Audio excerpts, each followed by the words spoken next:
वालेकुम ठीक है सलाम आप? यारी साहब, आप है, आपके मिले बगैर हमें सुकून नहीं आता। अल्लाह आपको इज्जत दे, अल्लाह आपको, आपने जर्र नवाजी की है, तशरीफ लाएं, बहुत मेहरबानी आप। अल्लाह यारी साहब, अभी आप बीच में मुझे ले लेते तो मैं उन जो साहब अभी गए हैं ना उनसे एक सवाल कर लेता, तो मेरा ख्याल है मसला हल हो जाता। मैं उन पर यह सवाल करना चाहता हूं कि मुर्गी पहले आई है या अंडा, इसका जवाब दे दें वो मुझे, तो फिर हम सारी बातों का, उनकी बातों का जवाब दे देंगे। सही, अल्लाह ये एक ही बात वो पकड़ के बैठ गए हैं। वो ये कह रहे हैं कि मेरे सामने सब कुछ हो, कि हजूर पाक सल्लल्लाहु अलैहि वसल्लम मेरे सामने हो, वो चांद को 2 टुकड़े कर दें, वो मतलब है सारे मोइज़ात मेरे सामने दिखाएं, वल्लाह सामने है, वल्लाह सामने है, वल्लाह सामने है, बिल्कुल सामने है, सामने है, इस जैसा क्यों नहीं ला सका कोई? जी बिल्कुल। इस पाक किताब के सूरे जो कोई, ये भाई जबान है, ये कोई देखें, ये अल्फाज हैं, अल्फाज सबके पास है, अल्फाज आपके पास भी है, अल्लाह के पास भी है, ठीक है ना? ये अल्फाज तो इस तरह नहीं, कुफार के पास अल्फाज नहीं है, ये अल्फाज तो सबके पास है। ओ भाई, ये छोटे से सूरह हैं, ये एक सूरह कुरैश है, औज़ु बिल्लाहि मिनश शैतानिर रजीम, लिइलाफि कुरैश, ये सूरह माऊन है, ये सूरह मुबारक कौसर है। देखें, 2 लाइन भी नहीं है, अल्लाह देखें 2 लाइन भी नहीं है, 2 लाइन से भी कम है, ये भी मोटे मोटे करके लेके उसने, वही छोटे लिखता है तो 1 लाइन भी नहीं बन जाता। क्यों नहीं ला सका भाई? बिल्कुल, हर चीज में, हर जगह पे खुदा नजर आता है, हर चीज में। एक छोटी सी मिसाल है, मैं आपसे एक सवाल करूं तारिक साहब, मैं अभी सवाल करूं, अगर अभी हुकूमत पाकिस्तान ऐलान कर दे कि हम पाकिस्तान के कौमी तराने को चेंज करना चाहते हैं, अगर ऐलान कर दे, और जो शख्स कौमी तराना लिखेगा उसको 1 करोड़ रुपए इनाम लेगा, कितने लोग कौमी तराना लेके आएंगे?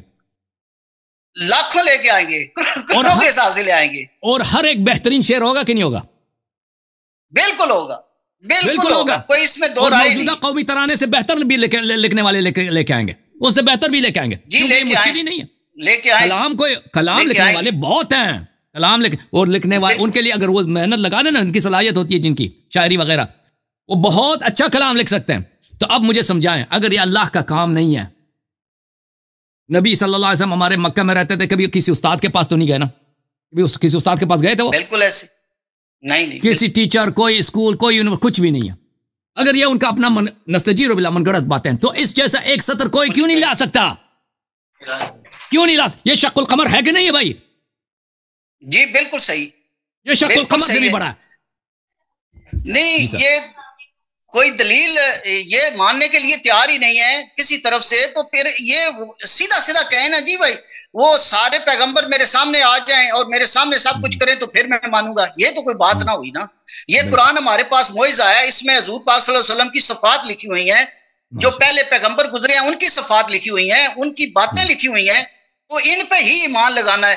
जिस अल्लाह ने इसी बंदे को, इसी मेरे भाई को जो जुबान दी है, आंखें दी हैं देखने के लिए, कान दिए सुनने के लिए, एक गोश्त का लोथड़ा जो है वो सुन रहा है, एक गोश्त का लोथड़ा देख रहा है, ये देखने की सलाहियत कहां से आ गई?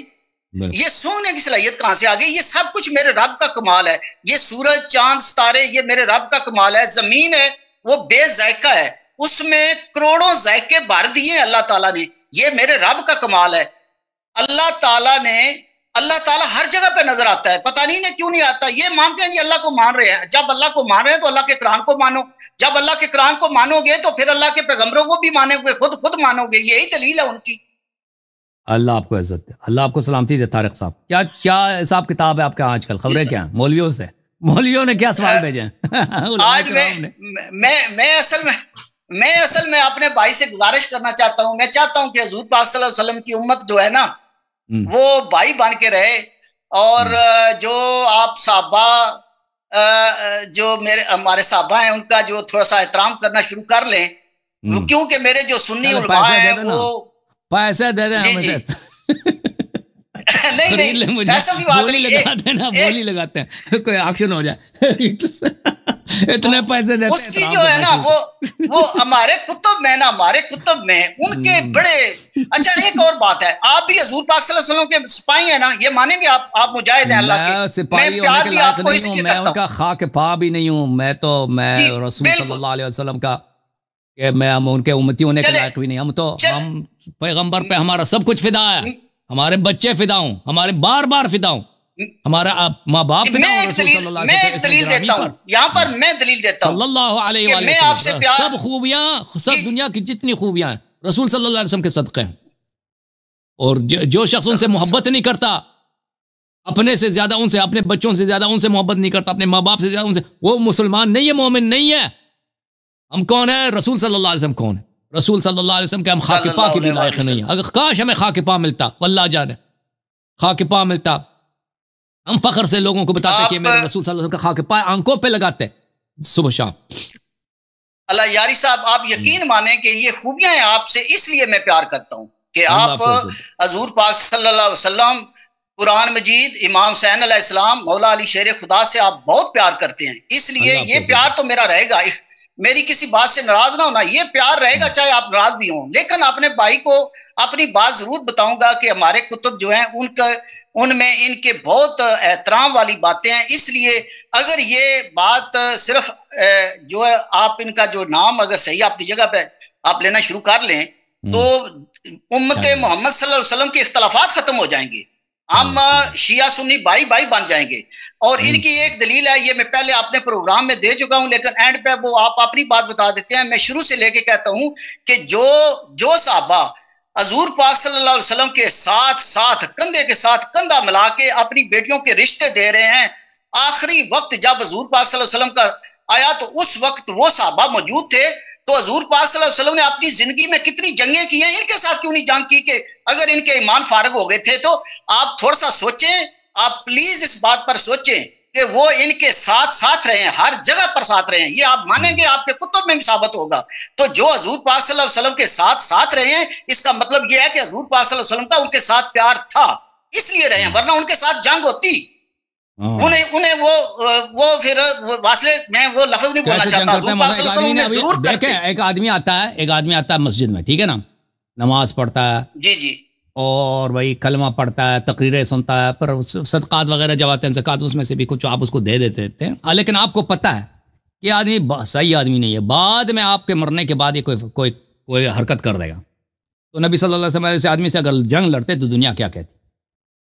दुनिया तो ये नहीं कहती ना कि भाई उसने एक ऐसे आदमी से जंग लड़ी, उसको कत्ल किया जो बाद में इसने गलत काम करने थे। दुनिया तो ये कहती कि एक बेगुनाह आदमी था, एक बूढ़ा था, इसका ससुर था, ठीक है ना, वो मस्जिद में आता था, नमाज़ें भी पढ़ता था, तकरीर भी सुनता था, उसने कोई गलती भी नहीं, ऐसे ही उसने कह दिया कि मुझे पता है कि तू फ्रॉडी है, मुझे पता है कि तू जो बाद में जो मेरे बात क्या, मैं तुझे आज ज़बह करता हूँ।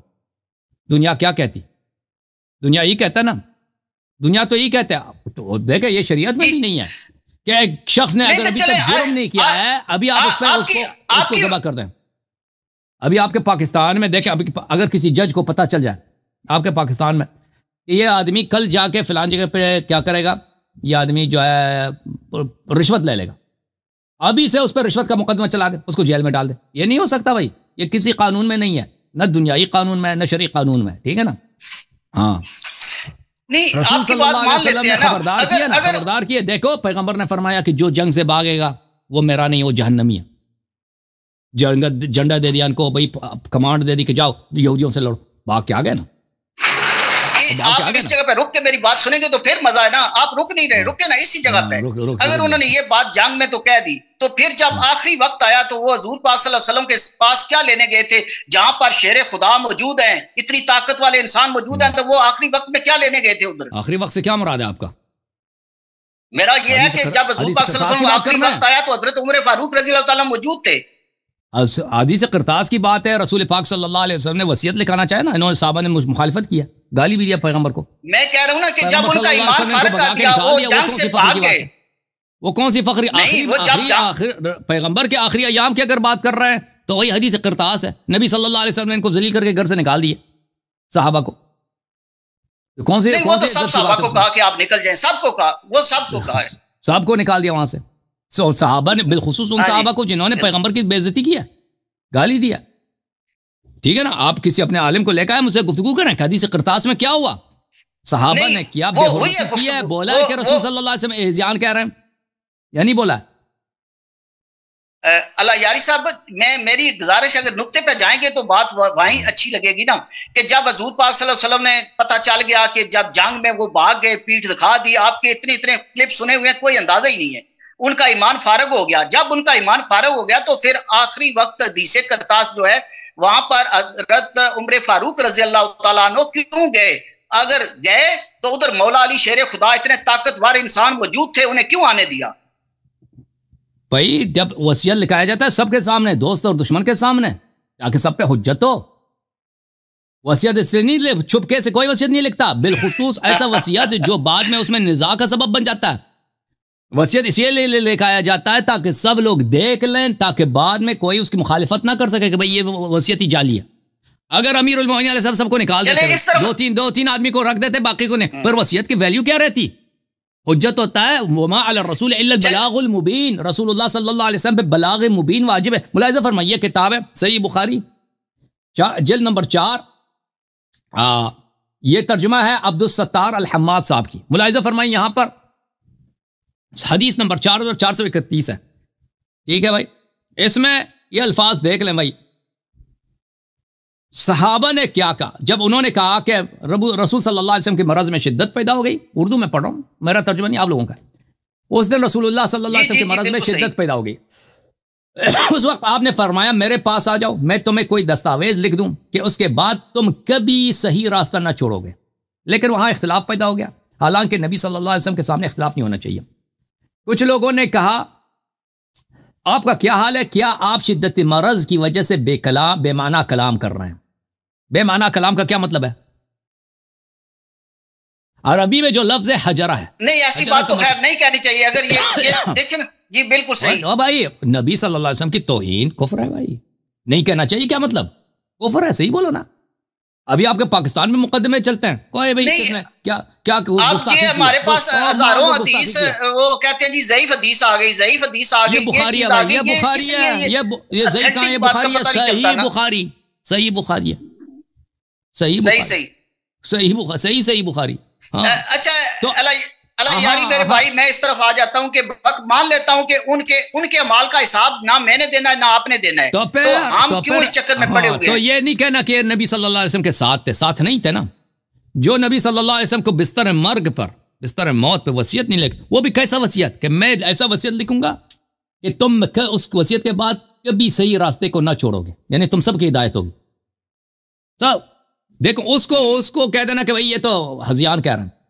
अब आप खुद सोच लो भाई, जो नबी सल्लल्लाहु अलैहि वसल्लम आखिरी यौम में, आखिरी दिन में उसकी नबूवत का इनकार कर रहे हैं, भाई जो बकवास करता है नस्तजीरो बिल्लाह, जो हजियान के, वो नबी हो ही नहीं सकता। ठीक है ना? अल्लाह ऐसे शख्स को कभी बेचता भी नहीं है कि उसकी अक्ल के भी चले पागल हो जाए, ऐसे ही अपने से बातें शुरू करें। तो आखिरी दिन में जो सहाबा ने नबी सल्लल्लाहु अलैहि वसल्लम के नबूवत का इनकार किया है, ठीक है ना, इसका शहादत दे दो ना तुम लोग। अब बोलो ना, वो दलीलें बड़ी है, लेकिन मैं देता नहीं, टाइम बहुत लंबा हो जाएगा। एक सवाल करके फिर आप जवाब देते रहना, क्योंकि टाइम लास्ट आपका हो गया। मैं सिर्फ सवाल करके चला जाऊंगा ना, वो दलील दे दे। एक बड़े आलिम को लेकर वो दलील दे। जी सवाल मेरा ये है कि मैं मौलवी असरात आ जाए। जी अच्छा, आज मेरा सवाल जरा मुख्तलिफ है। पठान के साथ मुनाजरा हुआ था, आपने देखा आज आमिर साहब के साथ? वो भी देखा है, बिल्कुल। जी मैं बिल्कुल वो 2-3 घंटों से मेरा ख्याल है मैं आपके साथ हूँ। अच्छा, आज मेरा भी सवाल थोड़ा सा ये है कि हम इन चक्रों में पड़े हुए हैं। मेरा एक हो सकता है कि ये मैं कुछ अल्फाज कैसे चुनाव करूंगा, माफ कर देना अगर कुछ गलत हो गया हो तो। मेरे ख्याल के मुताबिक अल्लाह पाक ने 1,24,000 पैगंबर दुनिया में भेजे हैं, तो उन्होंने ये कहा है अल्लाह पाक ने, जो मैं समझ रहा हूं, क्या कि आपने बताना है कि आप मैं सही समझाऊं या गलत समझाऊं, कि जाओ अल्लाह ताला ने पैगंबर भेजे हैं कि जाके मेरा तारफ कराओ, मेरी तारीफ करो, मेरा बताओ कि मैं रब्बुल इज्जत हूं, मैं बड़ी शान वाला हूं, मैं पैदा करने वाला हूं। लेकिन हम किस चक्रों में पड़े हुए हैं? कभी जो ये इतनी बातें जो कर रहे हैं हम, मेरा ख्याल है कि थोड़ा सा इस मौजू को चेंज करके अल्लाह की तरफ भी रखना चाहिए कि अल्लाह ने इन पैगंबरों की भी ये ड्यूटी लगाई है कि जाओ मेरा तारफ कराओ। हम थोड़ा सा इस पे आप तशरीह कर दें। मैं ठीक है, मैं ये सवाल करके आप बात बिल्कुल सही फरमा रहे हैं कि अल्लाह ताला ने अनबिया अलैहिस्सलाम को इसलिए भेजा है कि वो बंदों को बंदगी सिखाएं और तौहीद सिखाएं, अल्लाह के सिफात सिखाएं। बिल्कुल आप बात सही कर रहे हैं। कभी हमें वो बातें भी कहनी चाहिए, बात आपकी सही है, मानते हैं, उसके मुनकर पे लाना। जी बिल्कुल सर, अल्लाह यारी साहब, थैंक यू। मैं सिर्फ आपको मिलने आता हूँ।